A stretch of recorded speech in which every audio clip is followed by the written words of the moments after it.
तो साथियों नमस्कार। आज आप मेरे साथ 5.3 का पहला प्रश्न करने वाले हैं। तो देखिए साथियों, क्या है ना कि मैंने आपको 5.1 और 5.2 पहले ही करा दी हैं और उनकी जो लिंक है ना आपको डिस्क्रिप्शन में मिल जाएगी।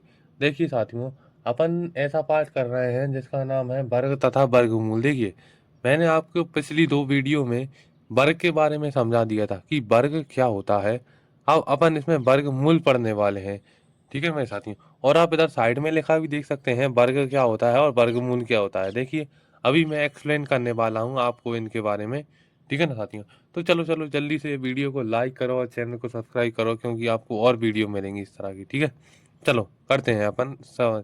देखिए साथियों, आपको वर्ग के बारे में वर्ग के बारे में तो पहले ही पता चल गया था, लेकिन आप वर्गमूल कहते हैं। देखिए, एक लाइन में लिख रहा हूँ यहाँ पे, इसको जरूर नोट कीजिएगा अपनी कॉपी में कि वर्गमूल उसी का होता है जो किसी का वर्ग होता है।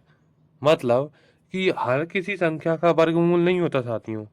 वर्गमूल केवल उसी का होता है जिसका कोई वर्ग नहीं, सिर्फ जो किसी का वर्ग होता है। जैसे यहाँ पे देखिए, एक का नहीं हो सक, दो का नहीं हो सकता, तीन का नहीं हो सकता, सिर्फ चार का हो सकता है। चार का क्यों हो सकता है? क्योंकि चार दो का वर्ग है, इसीलिए इसका वर्गमूल होगा, ना कि किसी और का। ठीक है ना साथ? देखिए, मैंने यहाँ पर देखिए चार का, देखिए इस तरह से करते हैं कि चार को अपन अंडर रूट में लिखते हैं। जो इसको ऊपर मैंने जो लिख रखा है उसको अंडर रूट कहते हैं। और देखिए, 2 इंटू 2 कितने होते हैं साथियों? चार ही होते हैं ना।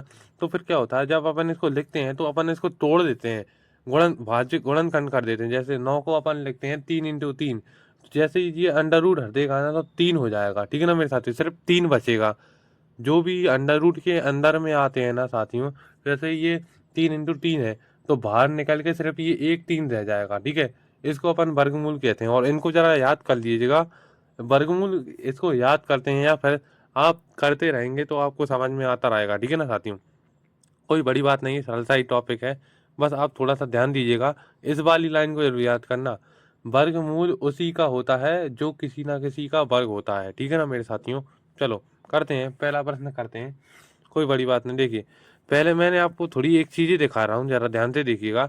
इसमें देखिए पहला प्रश्न है अपना, इसमें लिखा है संख्याओं के वर्गमूल ज्ञात करने में इकाई अंक की संभावना क्या है, ये बताइए। तो देखिए साथियों, इकाई अंक, इस वर्गमूल में किन किन संख्याओं का इकाई अंक एक है। देख, पहले नंबर तो एक, एक का वर्गमूल कितना है? एक आ रहा है। और फिर है 81, इकाई अंक देखना साथियों, इकाई अंक 81, 81 का वर्गमूल कितना है? 9 है। ठीक है ना साथियों, ये देखिए वर्गमूल कितना है? 9। और एक और संख्या देखिएगा, इकाई अंक, इकाई अंक से मतलब समझ रहे हैं ना, उस इकाई, दहाई, सैकड़ा, वन, टेंस, हंड्रेड, थाउजेंड, ये रहते हैं इकाई अंक। देखिए, पर एक छः है, छः में छः दो दो संख्याओं में आ रहा है, एक तो 16 में आ रहा है और एक 36 में आ रहा है। 16 में और 36 में। ठीक है ना मेरे साथियों, देखिए 16 का वर्गमूल होता है 4 और 36 का वर्गमूल होता है 6। तो इसके दो मतलब इकाई अंक दो आ रहे हैं, 4 आ रहे हैं और 6 आ रहे हैं। देखिए, और एक 5, 5 तो 5 ही होता है। मतलब देखिए, कोई सी भी संख्या, सिर्फ एक ही संख्या है 25 जिसमें 5 आ रहा है, तो उसका वर्गमूल हो जाएगा 5। ठीक है ना।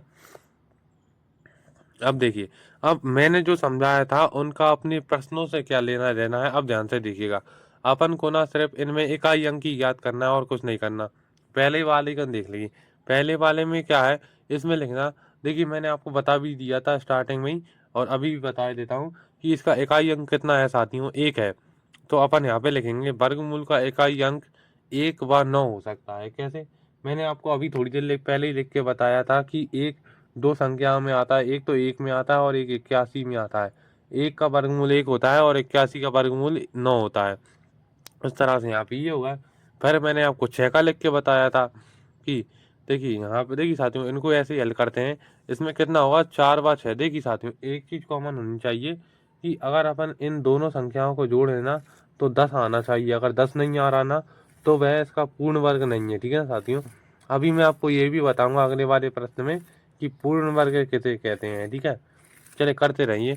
देखिए उसी तरह देखिए, ये 5 है तो ये 5 हो जाएगा। देखिए साथियों, इसका इकाई अंक 5 व 5 होगा, क्योंकि अपन को 10, अगर इसका जोड़ 10 नहीं आता ना तो साथियों ये वर्गमूल नहीं होगा। ठीक है ना साथियों, चलो अब अगला प्रश्न करते हैं। इसमें लिखते हैं, बिना गणना किए बताइए संख्या पूर्ण वर्ग है कि नहीं।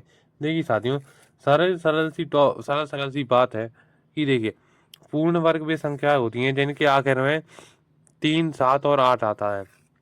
जिनका इकाई अंक 3, 7 और 8 आता है ना, वे संख्याएं पूर्ण वर्ग नहीं होती। तो आपको कुछ ही नहीं करना, सिर्फ ये देखना है कि इनकी इकाई अंक कितना है, 3 आ रहा है। यहाँ पे लिखना इकाई अंक 3 आ रहा है, इसलिए एक पूर्ण वर्ग नहीं है। ठीक है ना साथियों।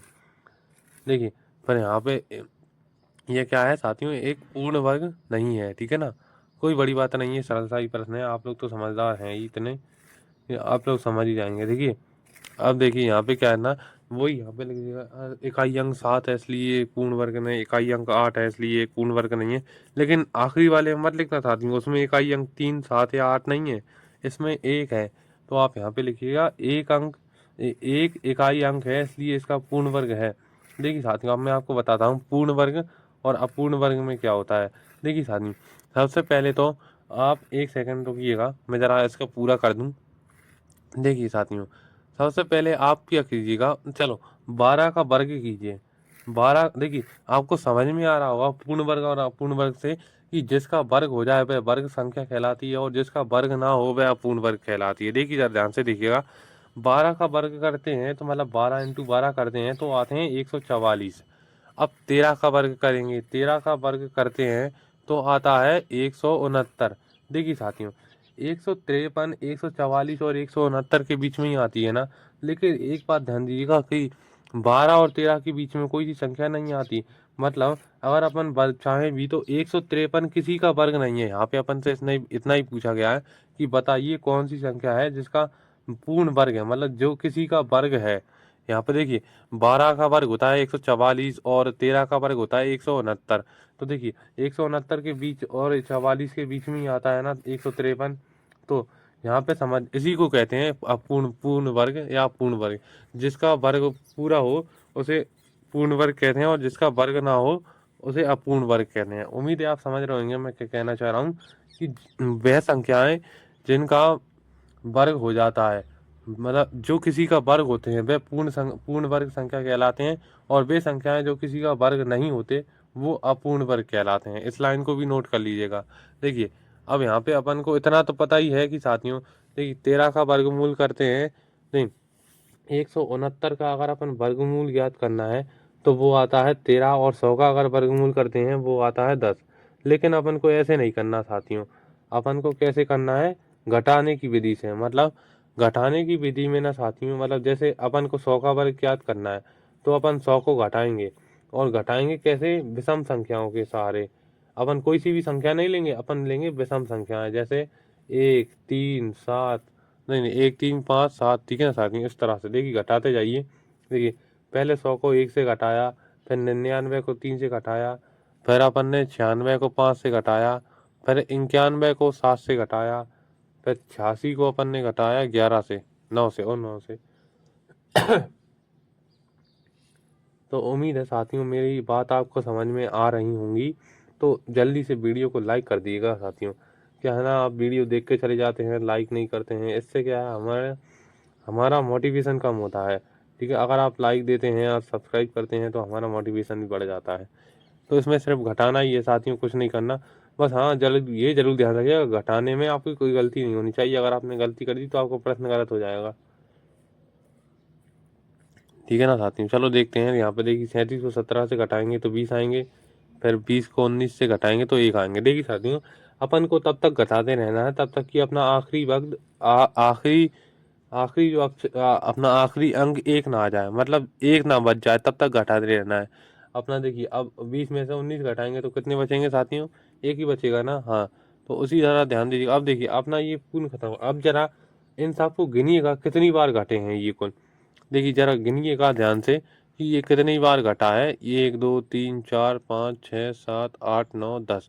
10, तो 10 इसका वर्ग हो जाएगा। देखिए साथियों, आपको वैसे ही पता होगा, मैंने आपको लिख के भी बताया था उस चार्ट में कि 100 का वर्गमूल करते हैं तो 10 होता है। ठीक है ना, 100 का वर्गमूल कितना होता है, 10 होता है। अब देखिए 13, मैं आपको यही बता दूं कि 169 होते हैं ना, तो 169 का वर्गमूल होता है 13।